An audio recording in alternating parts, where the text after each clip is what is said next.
Hned nás zamkla, chtěla jsme ji umožnit. Nechci, já vedle něco sprchovat nebudu, já nemůžu. Já nemůžu ani vidět, ani cítit, chápeš to? Poslouchej mě. Ale já nechci.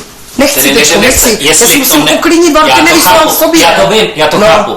Ale poslouchej, jakmile budeš ukazovat a dávat najevo a ona to cítí. Já se musím uklidnit, já teď jsem úplně na nervy, chápeš to? Já, až ten člověk bude spát, já klidně se osprchuju, okopu, ale já s ním nebudu v jedné sprše, to nejde. Já si nemůžu být. Já normálně mám v sobě nervy, že chci něco udělat, ty nevíš, co mám teďkom v sobě. Vím. Věř mi, že vím. To není nenávist, to je to, že toho člověka nesneseš. Nesneseš. To se nedá vůbec z nenávistí vůbec porovnat. Ty nesneseš ho vedle sebe. Já to vím, co to je, tohle jsem měl s Tomasem. Já to vím, co to je. Ale zničí to tebe, ne toho druhého. Ten ale druhý si libuje v tom. Já to vím, ale teď jsem na nervy, teď tam nemůžeš poslat. Tak se uklidni, nebo pokus se o to. A já tam za chvíli s tebou půjdu. Já tam si nemůžu být v takovém stavu, jako jsem teď Vlado. To dopadne špatně, chápeš to? Ona jenom udělá jeden ten náznak a já začnu úplně řvat. Já se neovládám teďkom, chápeš? Já se nemůžu ovládat. Já jí řeknu tolik slov a tolik to a já nechci. Zkus to pochopit, lehni si prosím tě, Vlado, a zkus to pochopit. Já to vím. Já to chápu, nemyslí si, že tomu nerozumím. Ona si v tom libuje, ona je v tom šťastná.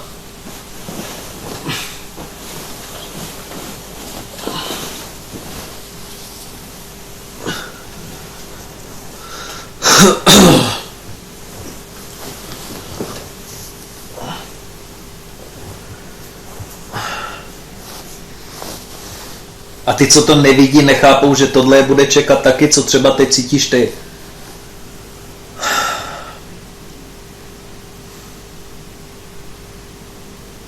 Se radši sprchuju ve studené vodě venku, než ní ve sprše, chápeš?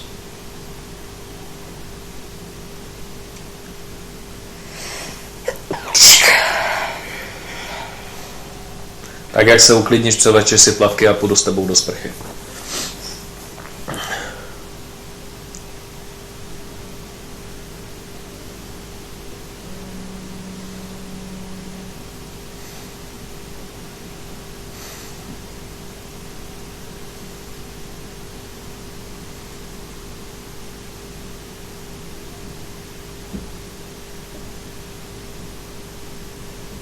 Chápeš, že si na ním mstít, že ji chci schválně někde zamykat, aby jich s ní nebyla v jedné místnosti, to nechápeš, to teďkom cítím. Já to chápu. Normálně já mám možnost, já mám klíč, ale normálně já ji tam chci vidět zamčenou a prostě ji chci slyšet škemrat, ty to není možné, co mám v té hlavě teďkom. Tím nepomůžeš, já ti to poradím, nech tu dveře otevřené.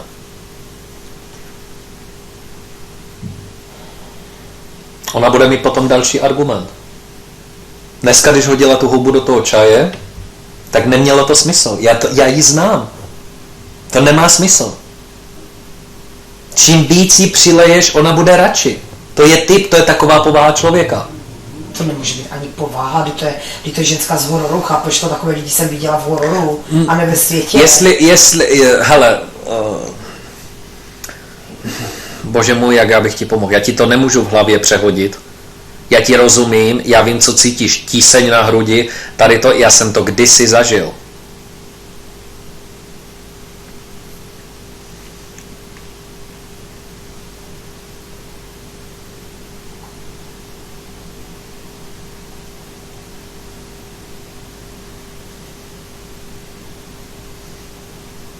Jestli to nesmí volí škubat vlasy, chápeš to?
si vychutná okamžiku, kdy budu sama, já to prostě s ní cítím.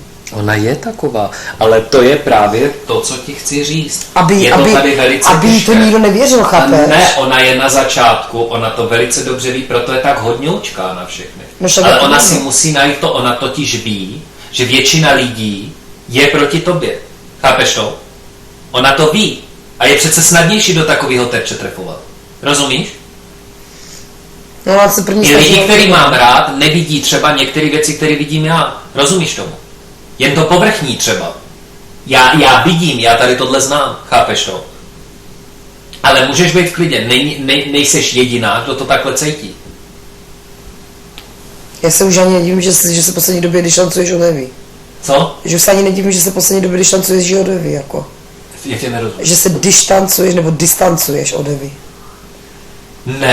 Ne, já mám taky svůj názor a nemusím souhlasit i s těma lidma, s kterými si rozumím, nemusím s nimi souhlasit za každý situace. To stejný dělají i oni. Chápeš to? Romano, já mám výhodu, že mám přítele, který má 58 let, on mě spoustu věcí naučil. Včera jsem mu psal dopis. Chápeš? On mě strašně moc naučil, on mě naučil spoustu věcí. Když byl na vojně, co se mu stalo, tyhle ty věci, on mě to strašně moc dlouho vykládal. Mě ho to potom vyždímalo, jako taky jo. On říká tak a dost, jako nebudu to probírat tolik let. Rozumíš tomu? On mi s tím strašně moc pomohl. Já jsem velmi impulzivní, já vím, že můžu mě rupnou nervy dřív nebo později, to ti garantuju. Možná už zítra, nevím.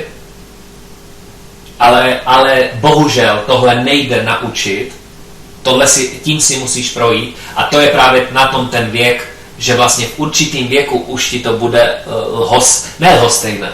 Vlastně v podstatě si řekneš, co je pro tebe důležitý, chápeš?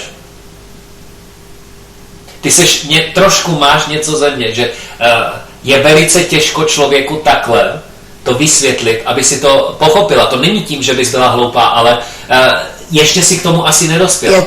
Já tě chápu, Vlado, no. Ale ty si vzpomeň na tu dobu, kdy já jsem ti třeba říkala ohledně Tomase, proč to tak bereš, proč to tak řešíš. Ale oni to třeba taky nevidí teďka, jako to máš ty s Regínou.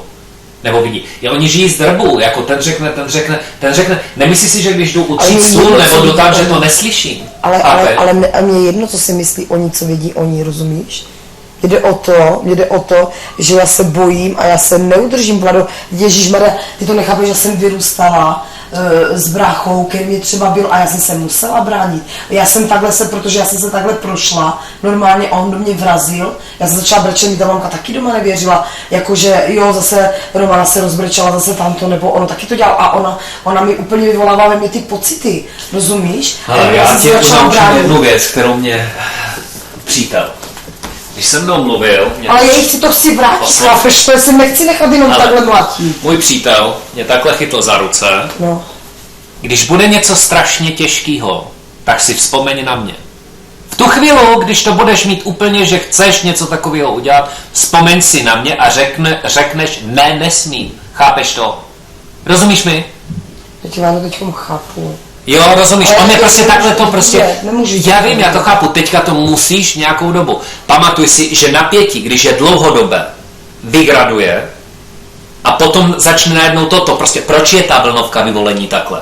Rozumíš tomu? Ono to vygraduje nahoru, potom jde takovej ten spát, pak zase, ale nějak to prostě potom přijde a pak ti to přijde úplně stupidní, třeba za pár let, chápeš?